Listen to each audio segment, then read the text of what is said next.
Salut à tous, c'est Julien Ponce, bienvenue dans un nouveau tuto gratuit sur Photoshop où on va parler d'étalonnage, qu'on appelle en anglais aussi color grading, et on va apprendre tout simplement à créer 5 effets façon Instagram.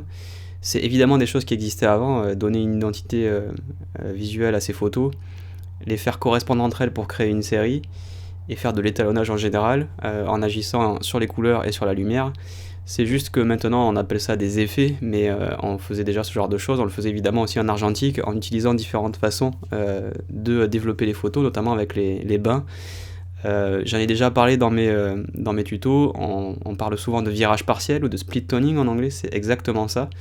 Même si le virage partiel est une des façons d'arriver à ce type d'effet, et où on n'est pas obligé de faire un traitement séparé entre les lumières et les ombres pour arriver à ce type d'effet.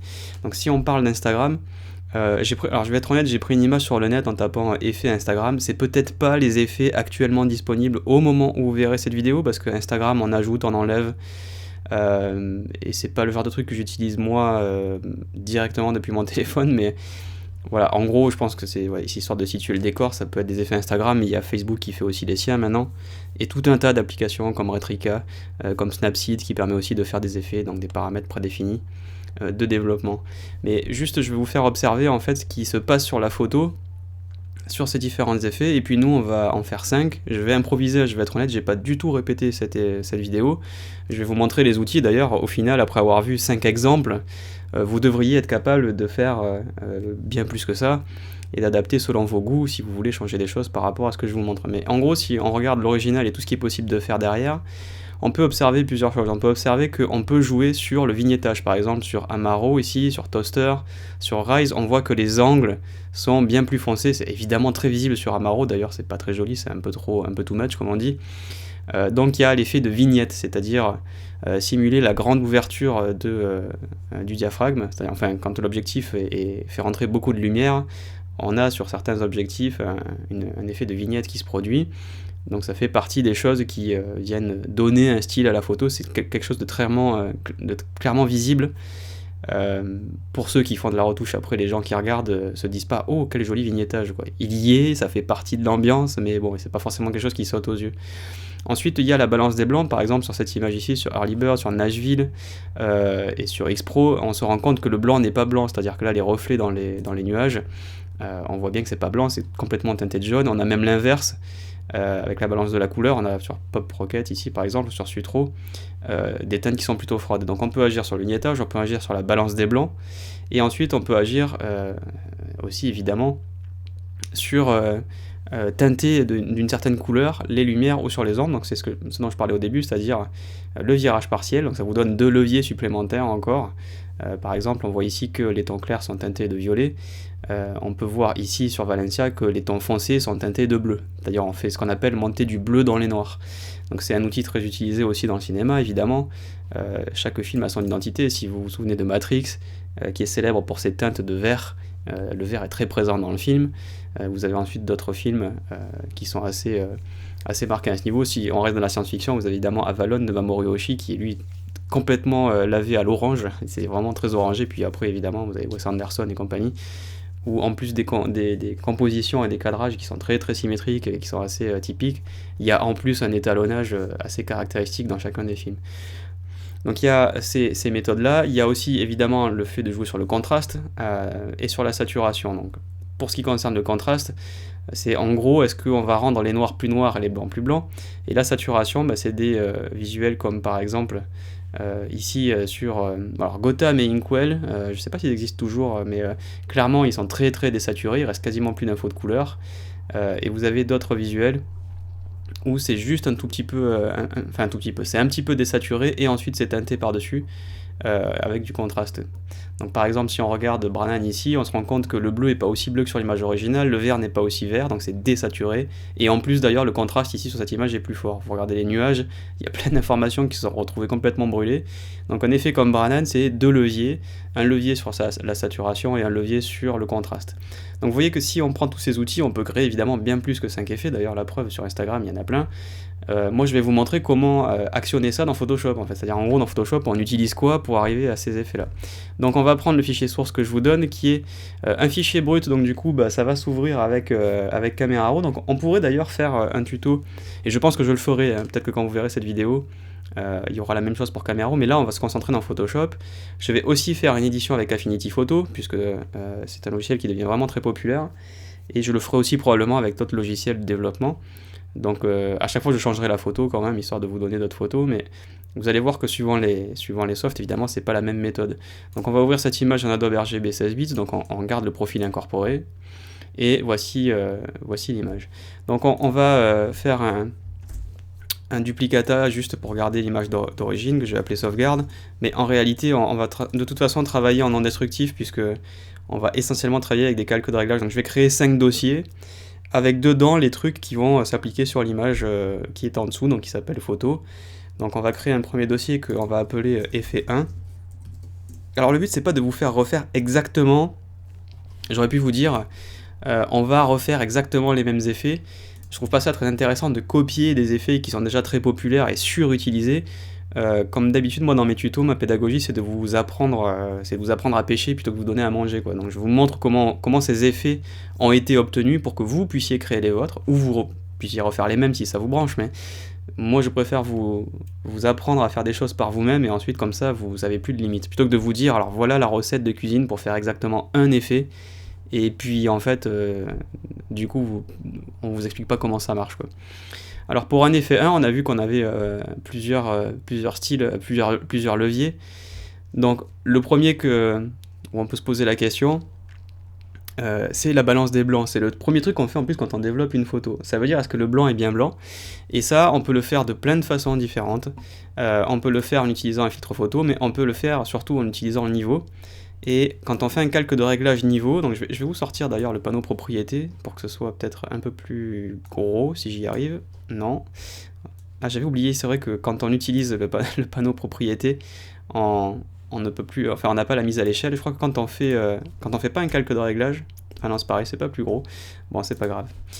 De toute façon, j'aurais aimé pouvoir zoomer un petit peu plus là-dessus, mais c'est pas gênant. De toute façon, vous pouvez évidemment le faire pas à pas chez vous. Donc ici, on est sur les 3 couches RVB, ça veut dire qu'on travaille sur toutes les couleurs. Donc on va pouvoir changer le gris moyen, on va pouvoir changer le contraste en resserrant.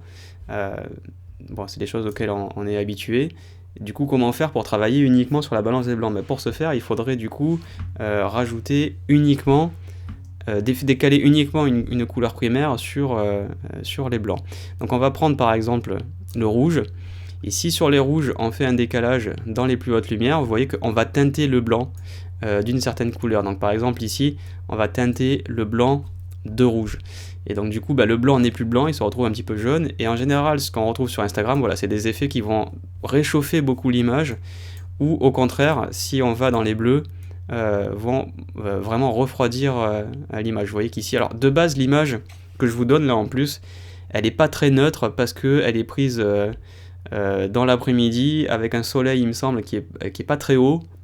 C'était probablement pas l'été, donc je dirais printemps, fin d'hiver, un truc du genre, et donc le soleil pas très haut, ce qui a tendance à jaunir les images un tout petit peu artificiellement. Donc cette image, pour la rendre vraiment fraîche, il va vraiment falloir y aller sur le bleu, et en plus évidemment on va finir au passage avec une teinte un peu plus violette, mais vous voyez que déjà c'est un premier outil pour faire un décalage comme on trouve dans Instagram.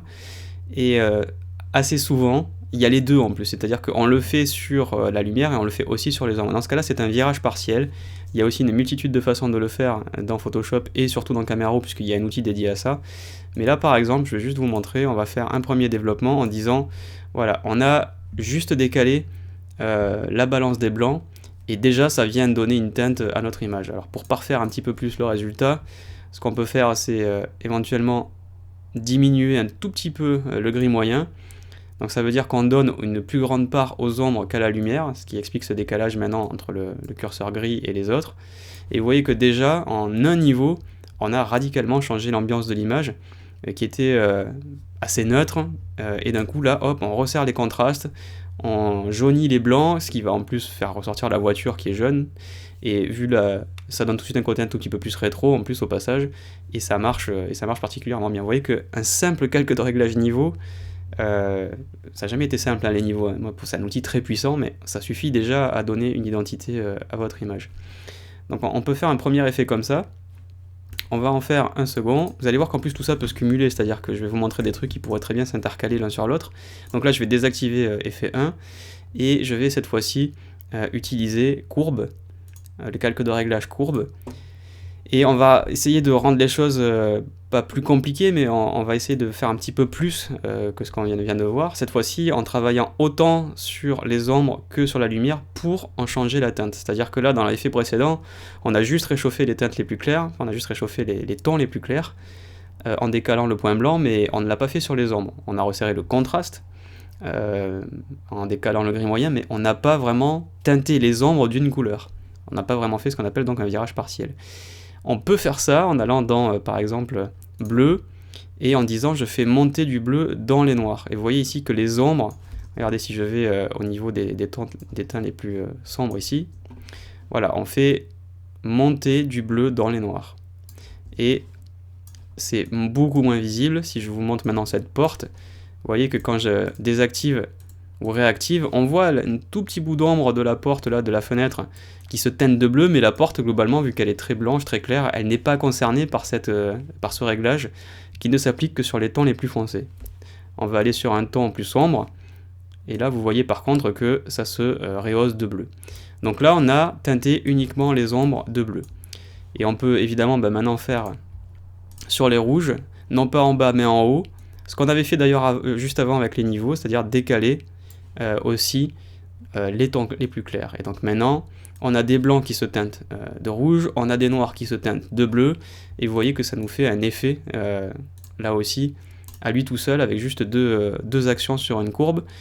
Et en plus, maintenant, sur le RVB, on peut actionner un nouveau levier pour faire des effets, qui est le contraste, c'est-à-dire on va foncer les tons les plus foncés, éclaircir les tons les plus clairs, et ça va donner une image un peu plus crue, avec un effet de contraste beaucoup plus prononcé. Et là, encore une fois, vous voyez le avant et le après, on va vraiment donner une identité à notre image. Avant, ici, on avait réchauffé, mais pas spécialement teinté les ombres. Maintenant, on va vraiment teinter les ombres avec du bleu. Donc c'est un peu plus complexe que ce qu'on a vu juste avant. Et en général, les deux sont souvent appliqués dans les applications comme Instagram ou Facebook, etc. C'est des choses qui vont assez souvent ensemble, quoi. Alors, il y a un autre effet qu'on peut maintenant travailler, ça va être sur la saturation. Donc on va mettre effet 3, et rien ne nous dit qu'on est obligé de travailler avec les couleurs d'origine, ou la quantité de couleurs d'origine. Donc on va créer un calque de réglage qui s'appelle Vibrance, et ce calque de réglage Vibrance va me permettre de doser en fait la quantité de couleurs. Donc si je mets Vibrance moins 100, les couleurs les plus saturées restent présentes, mais les couleurs les moins saturées disparaissent et finissent en niveau de gris. Donc on peut délaver une image, et ici ça marche particulièrement bien parce qu'on a vraiment un sujet qui est proéminent, qui est la voiture, et au final on pourrait se dire on n'a pas vraiment besoin d'avoir d'autres couleurs à d'autres endroits. Ce qui marche bien, c'est le fait qu'il y ait la voiture qui reste jaune. Et donc là-dessus, rien que ça déjà, ça suffit à faire un effet que l'on retrouve dans Instagram. Nous on va aller un tout petit peu plus loin. On pourrait cumuler un des deux trucs qu'on a appliqués précédemment, c'est-à-dire teinter par exemple les tons les plus clairs ou les ombres. On pourrait aussi, par exemple, ajouter une vignette. On pourrait aussi diminuer le contraste, qui est quelque chose auquel on ne pense pas, parce que souvent les tutos vous disent contrastez un peu vos images, ça leur donne un peu plus de patates. En réalité, ça marche aussi pas mal des fois de délaver un peu. Et donc pour ce faire, on va aller chercher, hop, ici, un luminosité contraste, que j'utilise vraiment pas souvent, parce que je préfère faire ça avec des niveaux. Donc soit vous allez dans contraste et vous diminuez, et dans ce cas-là, les noirs deviennent moins noirs, et les blancs deviennent moins blancs. Vous voyez que ici c'est assez léger, mais ça suffit à délaver un tout petit peu l'image. Ou alors, si vous voulez vraiment le faire proprement, on le fait normalement avec l'outil niveau. Et tout simplement, on utilise la languette du bas qui définit ce qu'on appelle le niveau de sortie. Et donc on pourrait dire au noir d'être moins noir. Vous voyez que le curseur ici, il passe de noir à gris. Et donc du coup, il n'y a plus de noir dans cette image, il n'y a que des gris. Alors là, je suis allé très loin, on va peut-être faire un peu moins que ça. Mais vous voyez que voilà, on va teinter différemment. On va rééclairer en fait le noir, quoi. Donc le noir n'est plus noir, on a notre image qui est moins saturée, on a notre image qui est moins contrastée, et on pourrait, si on voulait vraiment aller plus loin, mais cette fois-ci aller dans le bleu, et par exemple envoyer un tout petit peu de bleu dans les tons les plus clairs. Et là je sais pas sur quel effet on pourrait retomber, mais probablement sur un mélange de Inkwell qui serait teinté légèrement de bleu. C'est-à-dire qu'on est presque en noir et blanc et on a délavé le reste, quoi. Alors à chaque fois, comme je vous dis, c'est pas une recette de cuisine, vous pouvez changer chez vous les variables, mais je vous montre les différentes façons d'actionner les calques de réglage, après à vous d'appliquer. Mais vous voyez que bon, déjà on a l'effet d'origine, un resserrage ici au niveau de la température sur les tons clairs, ici température sur les tons clairs et foncés, donc on change, on intègre une couleur dans les tons clairs et les tons foncés, et en plus on resserre le contraste, et ici on desserre le contraste et on désature. Donc on va ajouter un quatrième maintenant, qu'on va appeler effet 4, et celui-là ça va être quelque chose qui se fait quasiment tout le temps. On va tout simplement venir chercher un effet noir et blanc, pour mettre la photo en noir et blanc, sur laquelle on peut choisir en fait ce que deviennent les couleurs. Donc par exemple ici, on peut dire au jaune de devenir plus foncé, ce qui va complètement changer l'apparence de la voiture. Donc déjà rien que ça, évidemment, vous avez radicalement changé votre image. Mais ça peut être sympa en fait d'utiliser, diminuer un tout petit peu l'opacité, et là aussi vous allez vraiment radicalement changer l'ambiance de votre photo. Donc il y a un petit peu de couleur qui ressort, c'est pas tout à fait comme la vibrance, c'est un noir et blanc dilué, sauf que là-dessus, vous voyez, vous allez pouvoir vraiment changer en fonction des couleurs d'origine l'apparence de votre photo. Vous voyez que ça donne vraiment des choses très très différentes, quoi. Donc c'est une astuce assez intéressante pour ceux qui aiment bien les images désaturées. Envoyer un calque de réglage noir et blanc, bidouiller un peu les couleurs d'origine, en plus là il y a de la matière puisqu'il y a du jaune, du vert, etc. Et ça va vraiment changer l'apparence de votre photo, quoi. Et je vais, bon, du coup, au passage, rajouter un petit levier supplémentaire, un petit outil supplémentaire, c'est qu'on va créer un nouveau calque et on va jouer avec le vignettage, par exemple.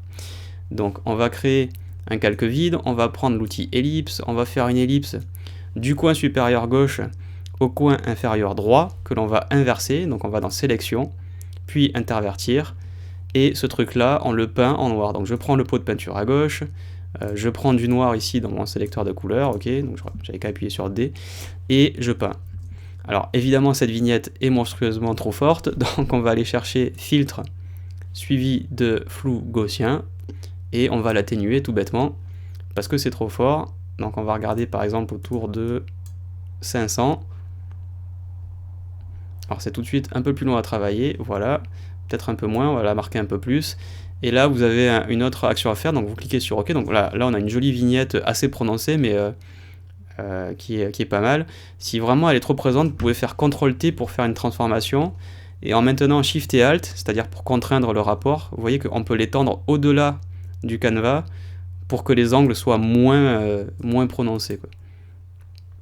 Et là, vous avez un effet de vignette, voilà, sur votre photo, qui est fait à partir d'une désaturation maîtrisée en noir et blanc, sur laquelle vous pouvez encore vraiment agir sur les couleurs. Donc par exemple ici je peux rendre la voiture beaucoup plus claire que ce qu'elle était à l'origine, alors que sur mon effet juste en dessous avec de la vibrance, voilà, elle était quand même toujours très jaune, on avait juste délavé le résultat. Là ici c'est pas la même chose, on a vraiment changé la façon dont on a désaturé l'image. Donc ça fait vraiment plein de curseurs et de variables que vous pouvez ajuster pour venir contrôler votre image. Et on va faire un cinquième, donc effet 5, et là on va utiliser, je vais utiliser courbe, et je vais faire une image que je vais contraster,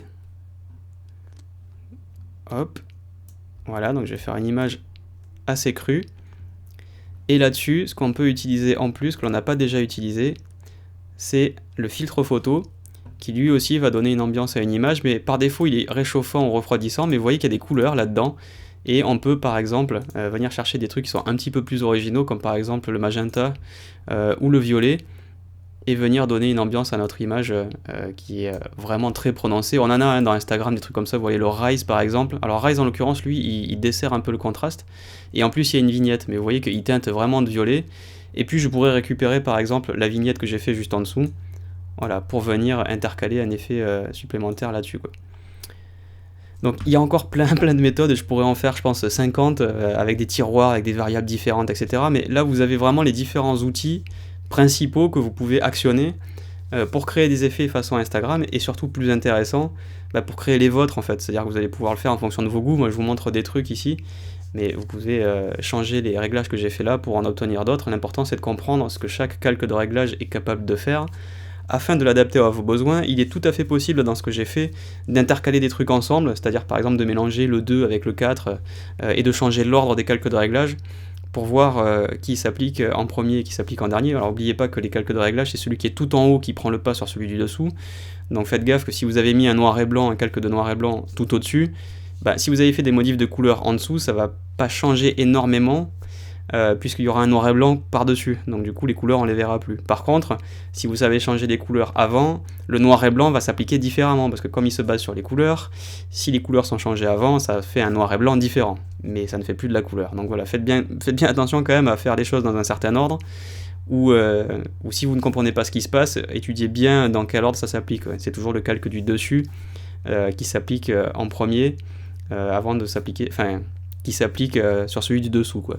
Donc il y a une succession, ce qu'il y a au-dessus, suivi de ce qu'il y a en dessous, de ce qu'il y a en dessous, et ainsi de suite. Faites aussi attention, si vous travaillez avec des dossiers, de ne pas avoir tous les trucs activés comme ça, puisque du coup, ben, voilà, tout va se cumuler, encore une fois, en partant d'en haut jusqu'en bas, chacun tenant compte de celui qui est juste en dessous, et ça peut donner des trucs comme ça qui, bon là on commence à... Ça peut être sympa, hein, pourquoi pas, hein, mais ça commence à être un peu la foire, quoi. Après vous pouvez vous laisser surprendre, vous dire alors si je décale un truc, est-ce que ça...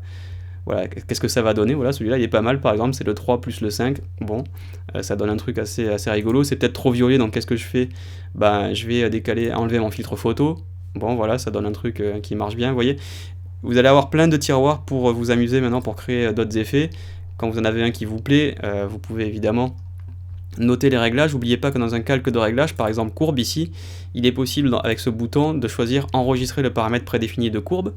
Donc vous pouvez créer des fichiers que vous enregistrez sur votre disque, vous pouvez synchroniser sur le Creative Cloud, sur Google Drive, sur Dropbox, sur ce que vous voulez, pour pouvoir garder une sauvegarde de vos courbes préférées, tous vos calques de réglage peuvent être enregistrés en fait en paramètres prédéfinis.